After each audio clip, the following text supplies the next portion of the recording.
Hey guys, Kevin here with an update video on my gCreate gMax 1.5 XT Double Plus 3D printer. That's a mouthful. In this video I want to focus on a variety of things from was building this printer even worth it, so some more detailed things like my thoughts on auto bed leveling and the BL touch sensor. To start, I'd like to talk about how this printer is definitely worth it to me. I spent a total of $1,100 on the parts for this printer, and my school funded a significant portion of that through our Nifty Idea Fund. Thank you, Bucknell. An equivalent printer from gCreate costs just about $3,000 and has a significantly smaller Z-axis than my printer. Mine can do 28 inches of vertical travel, whereas the gMax printers only have 21 inches of vertical travel. And I also learned a great deal of knowledge just in terms of the auto bed leveling, the Marlin firmware, and just the mechanics of the printer that I would not have learned if I hadn't built the printer. So let's talk about the costs. So even if you have the initial money to build the printer, you have to consider the running costs of filament for a print on this printer. Printing just one large print on this printer will most likely use an entire spool of filament, or two in the case of the Eiffel Tower that I just finished printing, which can be very expensive depending on which brand you use, and your prices can range from $20 to $40+ per print. Now that that's out of the way, let's talk about the specifics of the printer. Alright, so while I was talking early on, you saw the Falcon 9 printing from Thingiverse, and all the parts that came with the printer kit from 3D Printers Online Store. You're seeing that right now. I used all the electronics, the end stops, the stepper motors, and so on from this kit in my build. The BL touch sensor was not included in this kit. Something you might have noticed on the screen right here is the red light next to the hot end. That is the BL touch sensor that I just mentioned, and I purchased that on eBay from the company BL. And I ran into a few problems setting it up, but the majority of that was because of mechanical issues where I had the linkage that wasn't connected properly. But once I had everything wired properly and programmed, the sensor works every time. Haven't had any problems with it once I've gotten it set up correctly. So I've been super happy with it. We also see that it prints NinjaFlex. So I've done a little bit of printing with that. It prints very slowly, but it does work. So let's talk a little bit more about the auto bed leveling. I think it's definitely worthwhile for a printer that has this big of a bed. Without it, I fear I'd never be able to get a consistent layer down on the bed just because the bed is so large. However, something I learned while making this printer is the fact that auto bed leveling has its limitation, and it can only compensate for up to 1 millimeter of deflection in the bed. Now, if you think about it, this really makes sense because if you're printing with a 0.2 millimeter layer height and your bed's off by more than 1 millimeter, it's going to take a significant amount of height to actually get everything back to level. So it makes sense that it's only about 1 millimeter. The Marlin firmware to set this up for auto bed leveling was fairly easy, and everything is laid out in a very easy to use fashion and very easily understandable. And I really like this firmware because there's so much support out there. There's YouTube videos, there's forums. You can pretty much just ask anyone on the internet, and chances are they'll have some kind of experience with it. Now let's talk a little bit more about the build quality of the printer. So what you're seeing right now is just the Paris lamp starting. So that's the very base of it. But this printer is rock solid. The base is extremely sturdy, and if you bump it, it's not going to adjust your print one bit or affect anything if you move it around.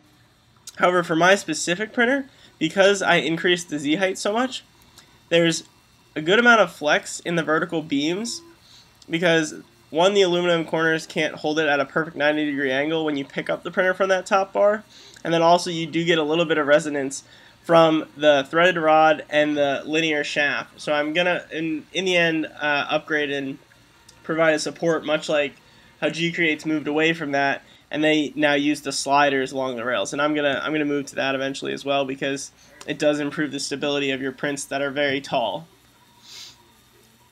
Also, the aluminum bed that I bought from gCreate is a must-buy if you want a really solid platform for your prints to sit on.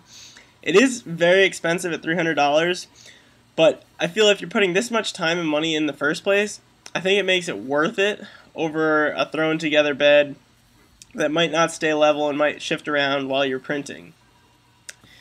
Now let's talk about the important things. Print results. So I had a few problems in the beginning with the y-axis skipping steps which I quickly attributed to the stepper driver overheating because, one, the stepper motor wasn't very hot, and it was also moving the very large, heavy aluminum bed, so I assumed that the driver was probably getting too hot.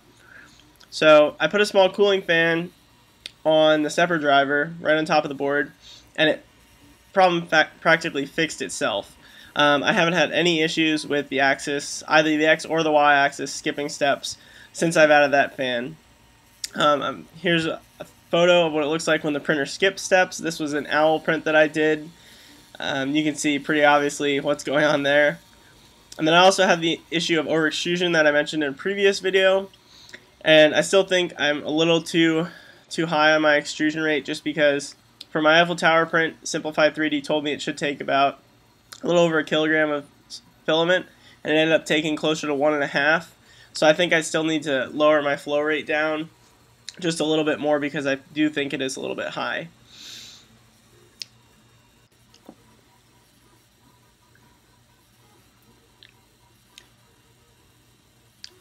And finally, I did have to modify several parts and build some of my own custom ones in order to complete this printer. For example, the aluminum bed I bought from gCreate did not come with a mounting bracket for the Y-axis belts to attach to, so I did have to design one myself. And so far it's working very well. It survived the 86-hour Eiffel Tower print that just finished, so I'm very happy with the mount that I made for it.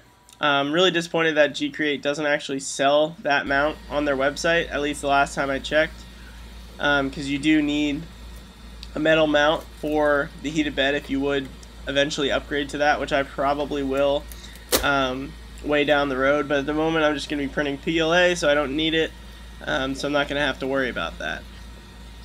But with that, I just wanted to end and say thanks to everybody who watched this video and also the entire build series.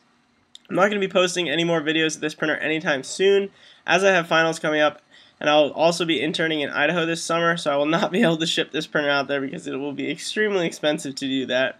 And since I'm only going to be out there for a few months, it's not going to be worth the time and money and effort to try to get it out there.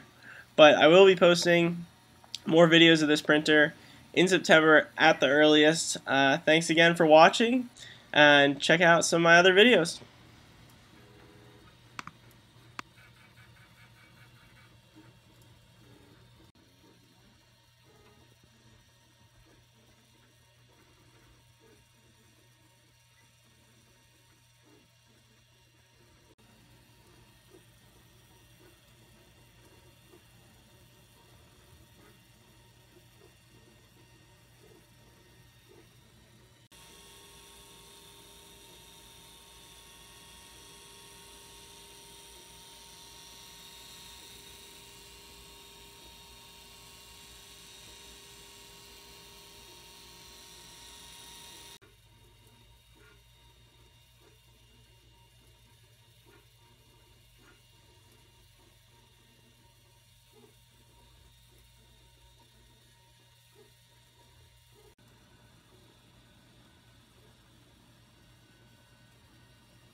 It's huge.